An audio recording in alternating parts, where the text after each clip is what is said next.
Hello and welcome to the channel.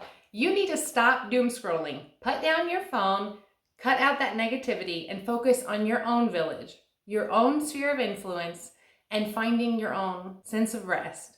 Social media marketing is intending to hook you in with some catchphrase or catchy dramatic title and then keep you on the app by using someone else's drama, someone else's gossip to lure you in.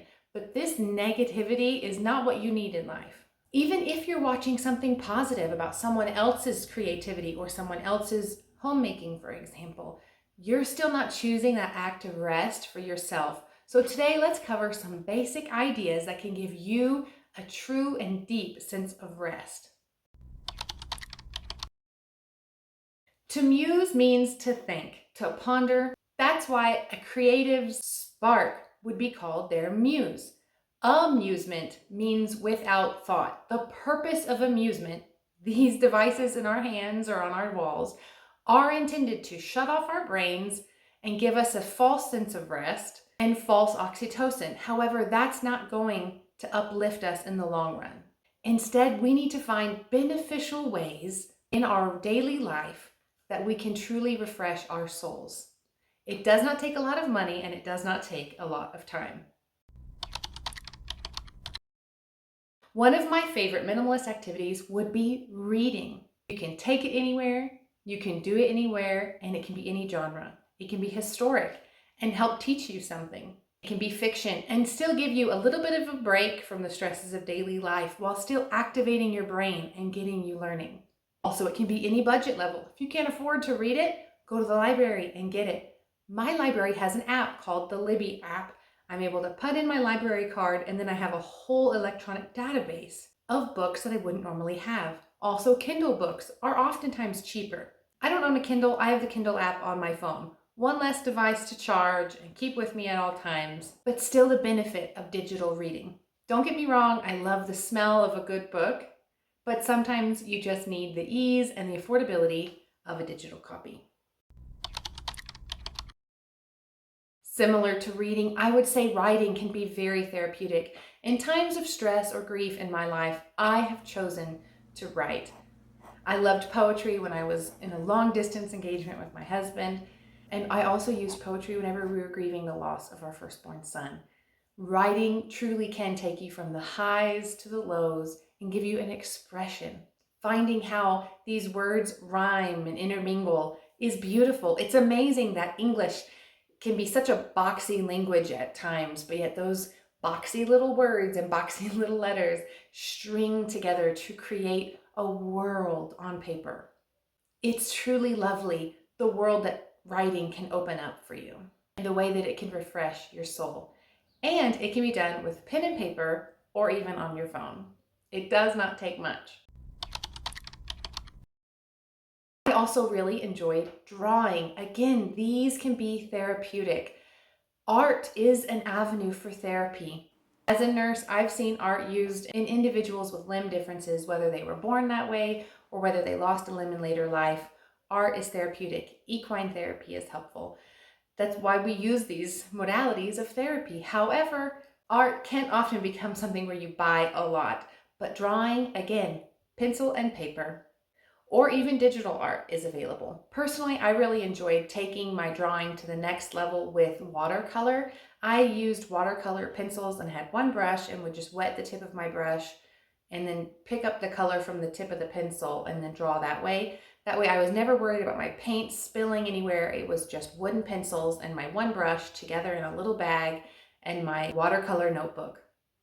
I drew some amazing pieces of art whenever I was grieving, and they still bless me today because they remind me of what a gift grief can be, because it tears out all the secondary distractions and helps you meet with the God who created you.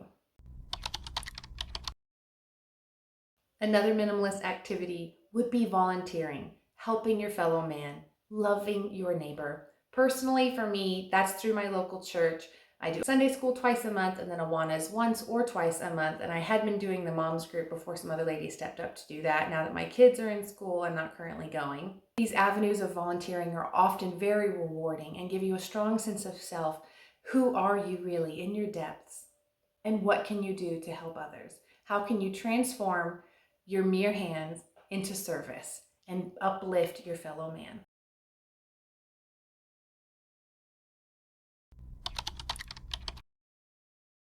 Minimalism is not about having less. It's about having more of what really matters. That's what these hobbies are geared to do. Not just shut off our brains and fill us with false joy, but instead give us more of that deep rest that really matters. Get out in nature, go for a walk. All you need is a pair of shoes, and if you're walking, they don't even need to be fancy shoes. I find walking helps my children completely change their attitude when they're fussy and just not able to get past it and find joy. Getting outside immediately hits the reset button, and I have different children. Also for myself, in seasons of sadness or seasons of stress, a good 20-minute walk, what it does is it completes that fight or flight reaction when your body's in stress or survival. It says, oh, okay, I've exerted some energy, that fight or flight cycle is finished, and I can now come to a place of rest. And that is so important, and that is so helpful.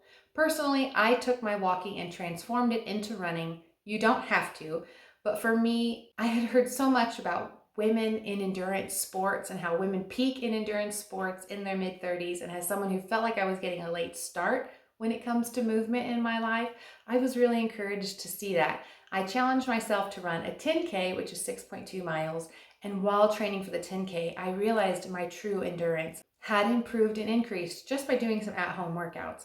So that 10K training, though I did run it, I turned it into a half marathon training. And then while running the half marathon, I thought, I wonder if I can run a marathon. I have since ran a 100-mile ultra marathon. I have found that I love endurance sports. I'm out in nature the whole time, carrying everything I need in my little pack. And I often don't even listen to music because it's so relaxing to find that rhythmic pattern of my body, shut my mind off, and I can either tap into some deep emotions in that space and process them, or find true relaxation. And both are beneficial and very healthy in the long run, in addition to healing my own body and pursuing true health. I just hit mile 90. I honestly wasn't sure I would make it. But now I feel like I can. Now, if you want something a little less hard and a little less long, I really enjoy playing cards. One simple stack of basic cards can do so many different games. I have great memories of people playing speed with me when I was in middle school, or even when I was living abroad. Different interns would come and they almost always had some small game in their backpack that they could do when they were away from internet. Bananagrams, cards. Often cards was my favorite, and I learned so many games along the way and made so many friends. Also, when you break the ice, you're able to have deeper conversations even though you've not known someone for very long. There's so many benefits. One of my old friends used to say that when her and her husband needed to have a deep conversation, they would play a game of cards because it just broke the ice a little bit, lowered some of their stress, united them, and gave them a chance to talk. I'd also encourage you to make your life your hobby. Personally, I'm a stay-at-home mom of a 3 and 5-year-old. I am surrounded by homemaking. Instead of viewing it like a chore, I can transform that and view my homemaking as a rewarding act of rest. This might be baking and finding new recipes, or cooking and finding new recipes, doing it as a family at times when you can manage that. You get to pick what this looks like for you. I often find the slow rhythm of chores gets me in touch with that simple life and helps me remember I'm not keeping up with the Joneses. I'm not out here trying to climb the social or the corporate ladder. I'm here to make my life fulfilling, to make my life meaningful, and to bless my family. And homemaking is a wonderful way to do that. My mother-in-law loves gardening. She has a huge garden in her backyard. She plants all kinds of mints and berries and is able to take my sons and their cousins out into the backyard and pick fresh produce, fresh snacks right off the vine. I remember my own parents had a garden when I was growing up, and I loved picking cherry tomatoes right off the vine, still warm from the sunshine. And it's one of my favorite memories. Just yesterday, my sons planted some basil seeds in dirt, out in the dirt, getting their toes dirty, their fingers in the dirt, getting it under their fingernails. It's so healthy and so good for you, and is so rewarding. All right, another one, learning languages. Obviously, English is my first language, but I'm fluent in Khmer, the language of Cambodia, and then I've also studied Hindi and Spanish, and a little bit of sign language. Maybe that's why I talk with my hands so much. Learning language activates your brain and keeps you active. Learning languages, playing Sudoku, these types of mind games can really help your brain age well. These types of activities reduces the risk of Alzheimer's and can slow the onset of Alzheimer's. Use your brain. Don't just choose amusement and turn it off, but instead activate it and use it to become a more well-rounded being. Learning languages is one of my favorite ways to do that because it then opens up the world around me through travel. Which is my next point. The minimalist life is often less expensive and more focused on choosing experiences instead of choosing possessions. And travel is a wonderful way to gain those experiences. Cut back on your Christmas spending and take your family on a vacation. Budget airlines have really opened the door to affordable travel. By packing light, you can get on these cheap tickets and see the world. I've said it before, but I lived in Cambodia for 5 years and then Central Asia for another 3. And then I've traveled tons of other countries, including 2 different countries in Africa. And these trips have changed my perspective on life and how to better serve your fellow man. Get out of your own bubble and see the world. You will not regret it. There's so much culture at your fingertips. All right, these are my 10 minimalist hobbies, and these activities can be a blessing to you as well as to others. If you have any other ideas, please leave them below in the comments. We all want to benefit from this shared knowledge. Thank you so much for joining me today. Have a great day. Bye-bye.